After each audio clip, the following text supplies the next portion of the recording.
Debbie Ngāreitimam. Tēnā koe te pika. My question is to the Minister of Health. What specific Māori health outcomes, if any, will improve as a result of his proposed changes to the Pāora Healthy Futures Act 2022? The Honourable Simeon Brown.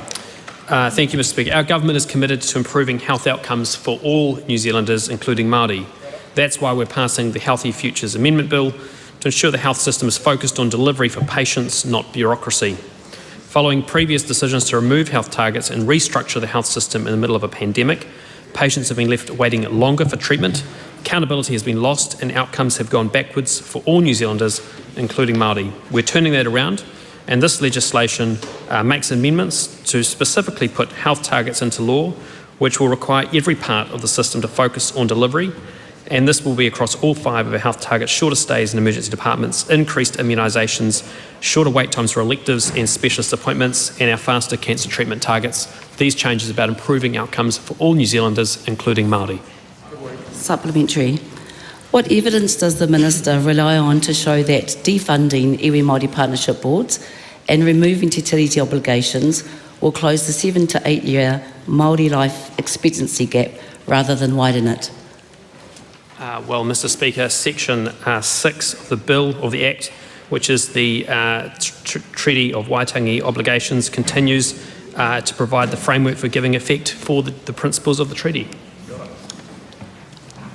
Point of order. Point of order, Debbie Ngāreitimam. Just to clarify, the question was, what evidence does the Minister rely on? Yes, I know, but the question asked about the removal of something, and the Minister basically said it's not removed. Why is the Minister ignoring leading Māori health experts like Professor Sue Gringle, Dame Nader Glavish, who have warned these reforms will cause direct harm to Māori communities? Well, Mr. Speaker, as I said in earlier questions, we engaged with the Hauora Māori Advisory Committee.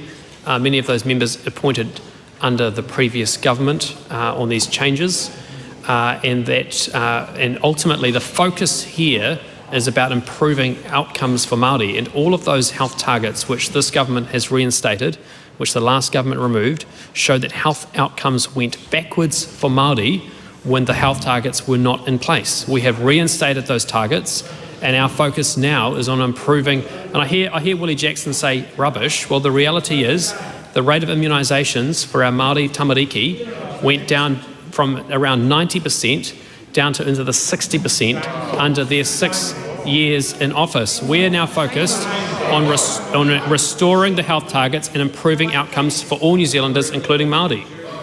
Supplementary. Just wait for a moment while the House composes itself. The Right Honourable Winston Peters. Could I ask the Minister as to why the most critical element to change the effect of Māori longevity is diet, and why have we avoided that discussion in the health system? Well, Mr. Speaker, there's a range of issues which the health system needs to focus on, and the way that this government seeks to focus that on is through the health targets, which ultimately seeks to ensure the system is delivering for all New Zealanders, including Māori. That's right, kia kaha. Supplementary. Is it correct that the Minister did not consult with any iwi? During the process, there was no consultation with iwi during the process, but there is an opportunity through the select committee process for iwi and for iwi Māori partnership boards to be able to have their say, and I encourage them to do so. Supplementary. How does the Minister reconcile his claim of improving equity when Māori now have fewer rights, fewer resources, and less say on their own health than before this government came to power?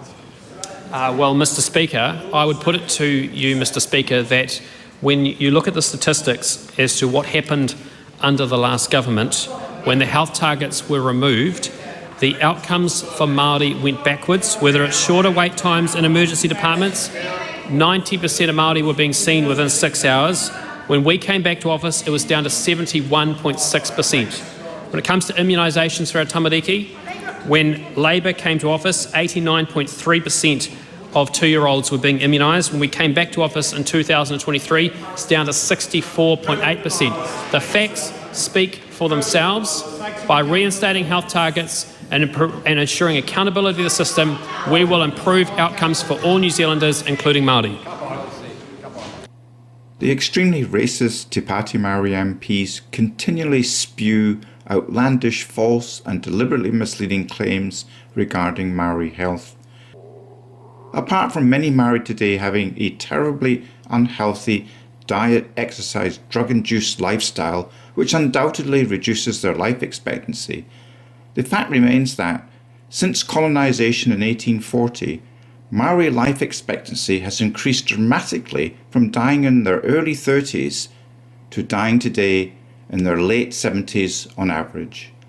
This is an amazing achievement and a direct benefit of colonisation, but do you ever hear the Te Pāti Māori MPs say, "Thank you"?